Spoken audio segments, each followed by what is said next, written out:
Là, comme c'est mouillé, bon, j'ai nettoyé un peu, je vais mettre du papier pour isoler, mais on peut mettre autre chose. Hein. Là, j'en profite pour mettre mes factures EDF.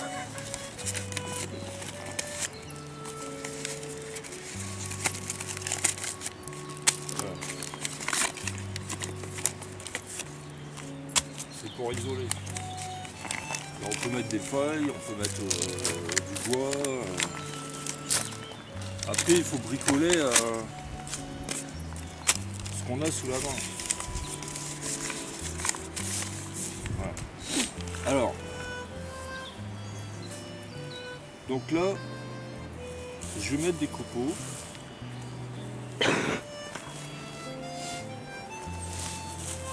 Alors, on m'a demandé pourquoi je mettais autant de copeaux, qu'on pouvait en mettre moins. Alors oui, on peut en mettre moins si on veut juste une petite flamme. Mais le problème, donc c'est, je reprends un peu ce que j'avais dit la dernière fois, par temps humide, il neigeait. Bon, là, le temps il est humide, tout est mouillé.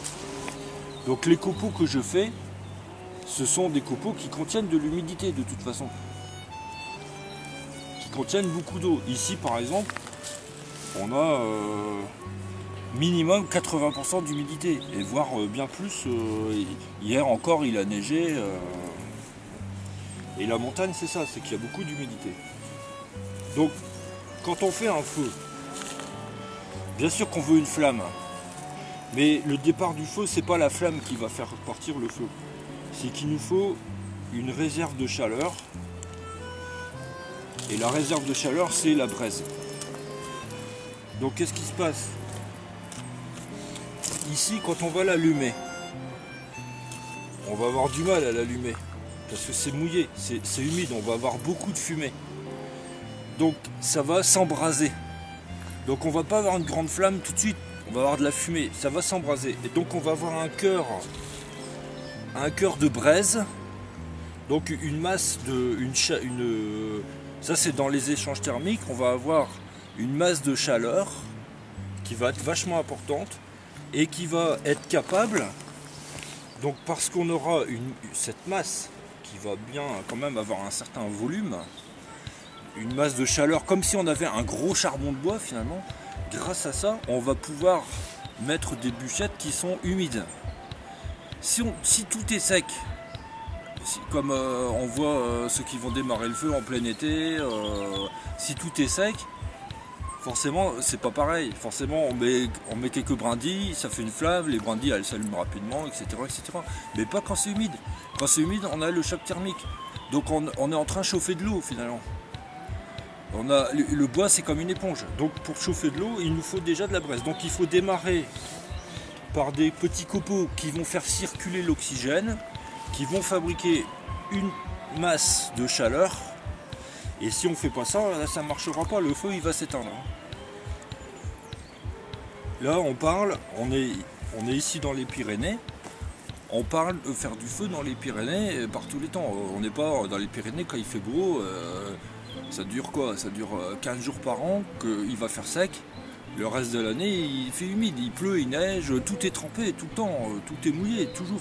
Donc on s'habitue à faire du feu par temps humide. Alors aujourd'hui, on va le démarrer avec du tulipier. Donc c'est un très joli bois. Donc tulipier sur tulipier.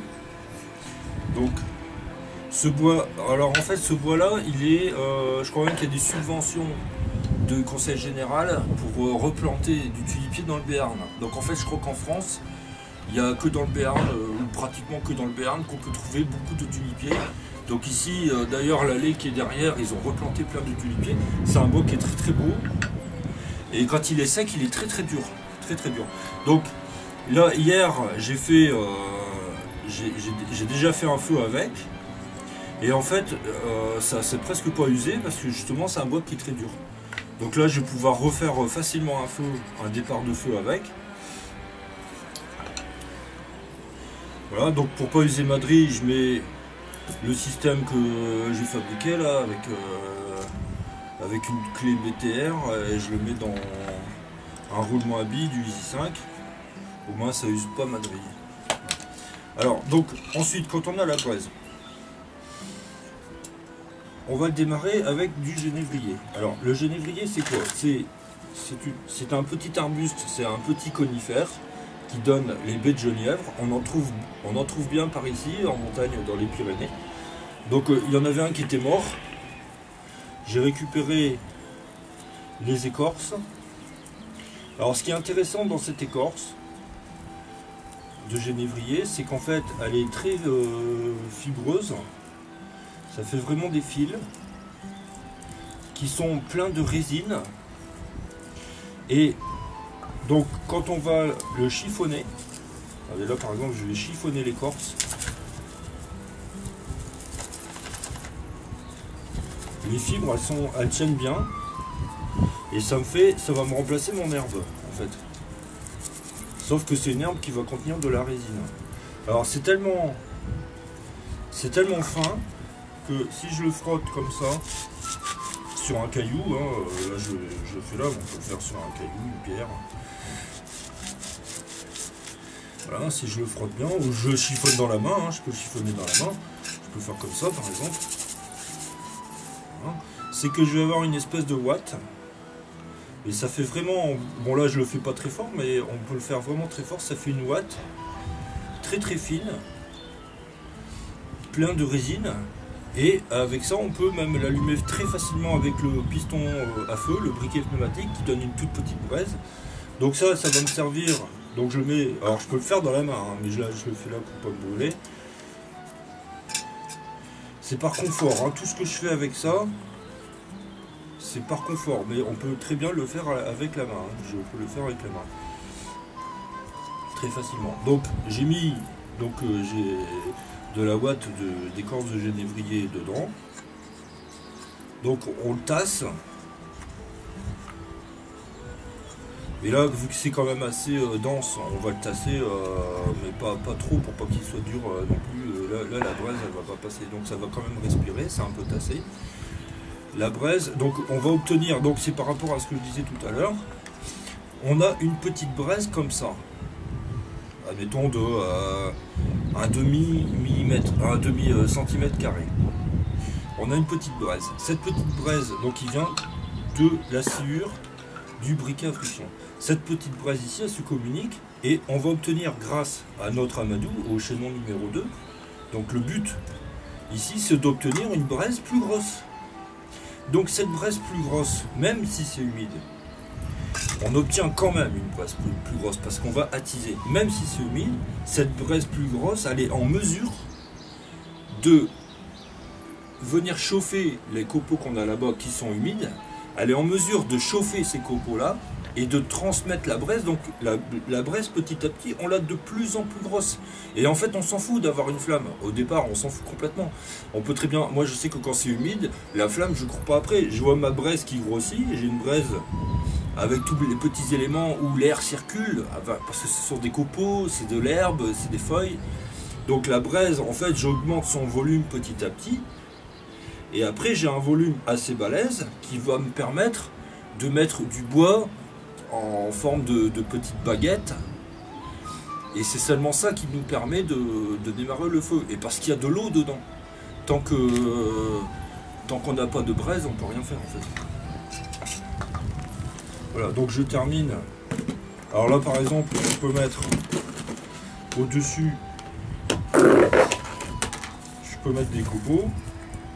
Ça va donner... Donc là pareil, hein, c'est des copeaux qui sont... je les garde un peu secs, mais ils sont un peu humides. De toute façon, quand je vais démarrer tout à l'heure, on verra bien que ça fera un max de fumée, parce qu'il y a beaucoup d'humidité dedans. Donc ça va me faire de la braise, un volume de braise, un volume de braise comme ça. Donc qui ira dans les copeaux là-bas.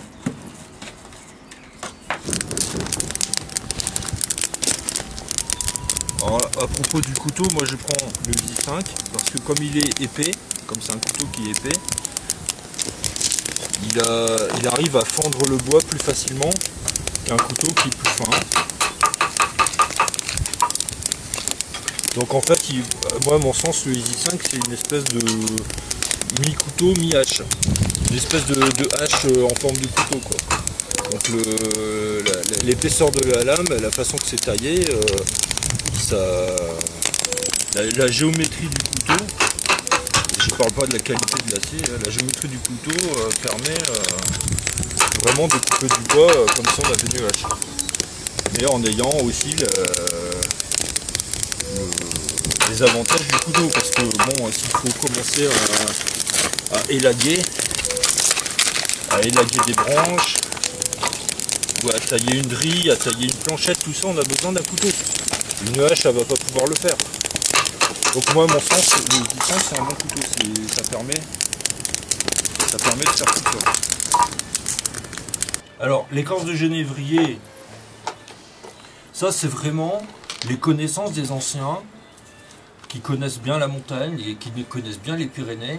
Alors des exemples comme ça, il y en a plein. Alors bon, forcément après on peut dire des choses qui sont très connues comme le champignon, le fungus fomentarius, qui est un amadou hein, pour faire le feu. Mais en fait, il faut voir qu'au XIVe siècle, Gaston Phébus, lui, en fait, il faisait la chasse à courre et il faisait une espèce d'école de pages. Donc il prenait des pages qui avaient 7 ans et il les formait à la chasse à courre. Mais en fait, la chasse à courre, c'était vraiment la connaissance du milieu naturel, surtout pour les animaux. Et c'est vrai que par rapport à ce point-là, on a le fameux Hugers de Propus qui, quand il avait 13 ans, en fait, il s'est fait arracher le mollet par un ours. Et donc lui, il devait être valet limier à 14 ans, donc il a dû arrêter cette carrière de chasseur à la chasse à courre. Mais malgré tout, il a continué en ayant les faveurs du roi, enfin de Gaston Phébus. Il a continué à développer ses propres techniques de chasse. D'ailleurs, en latin, propus, ça veut dire chasser au plus près du gibier. Donc en fait, il y a les légendes qui disent qu'il arrivait à attraper des lièvres comme on attrape une poule qui pond. Tellement il arrivait à arriver très très près du gibier sans avoir besoin de courir vu qu'il était cul-de-jatte. Et donc en fait, lui, il a inventé cette fameuse cheminée qui est décentrée, qui est asymétrique. Alors bien sûr, on dit, la légende dit que asymétrique comme son infirmité. Voilà, c'est des choses comme ça qu'il a inventé. Toute cette connaissance du milieu naturel, des techniques de vie, des façons de s'alimenter, etc., etc. Donc là, on va le démarrer avec du tulipier.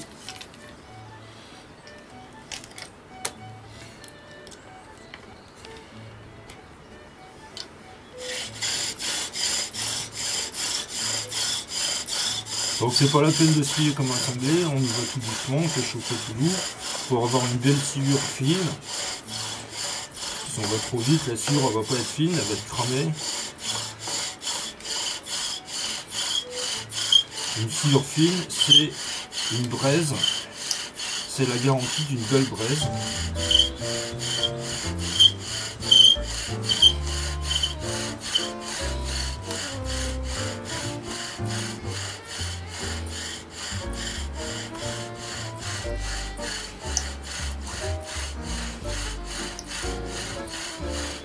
Alors là, comme la cheminée elle est assez haute, je suis obligé d'en faire pas mal.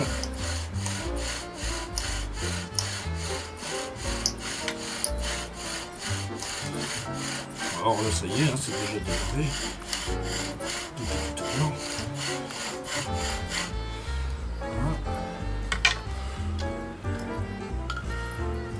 Donc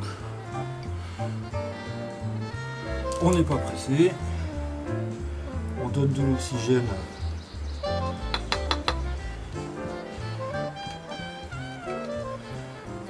à la sciure.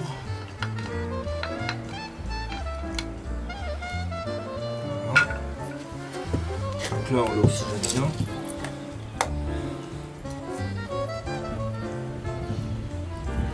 Donc là il y a du vent, ça s'oxygène tout seul.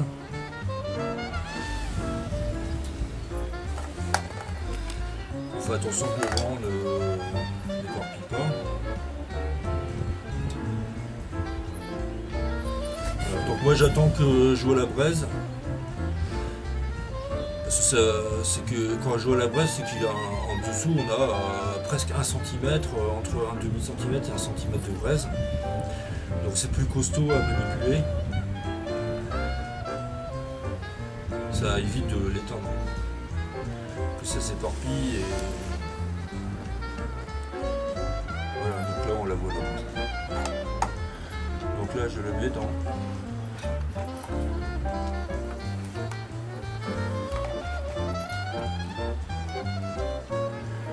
Je me mets.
Donc on ne se précipite pas sur la flamme.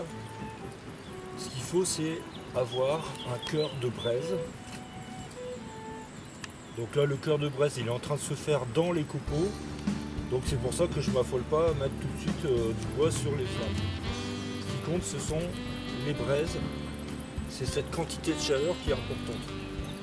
Les flammes, on prend un briquet, on a une flamme et la flamme, elle allume rien du tout. Voilà, donc on voit bien le cœur de braise.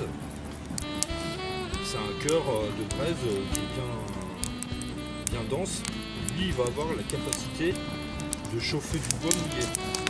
Alors toute cette fumée marron, c'est à cause de l'humidité. Alors cette fumée est très très inflammable. C'est pour ça qu'il faut l'utiliser. C'est un gaz inflammable. En fait, l'humidité devient notre allié, l'allié du feu en fait, parce que c'est un gaz inflammable. Alors là, on voit bien le cœur de braise. Donc ça explique pourquoi il faut mettre pas mal de copeaux. Si j'avais pas mis assez de copeaux, là, le feu se serait éteint, et on aurait eu des flammes, et ça se serait éteint, et ça n'aurait pas allumé les baguettes. Parce que les baguettes, là, sont mouillées. C'est pour ça qu'il y a cette fumée. Ça a du mal à prendre. Ça a du mal à démarrer. Donc il faut que ça dure. Il faut que ça dure longtemps, comme du charbon de bois. C'est pour ça que c'est fondamental de fendre le bois, de faire des copeaux. C'est pour ça qu'il faut un bon couteau. Si on n'a pas un bon couteau, on ne peut rien faire. Il faudra chercher des branches, des petites branches qui vont être mouillées, ça va vraiment être la merde. qu'avec le couteau, on arrive quand même en fendant le bois, on arrive à avoir quelque chose de plus ou moins sec au cœur du bois.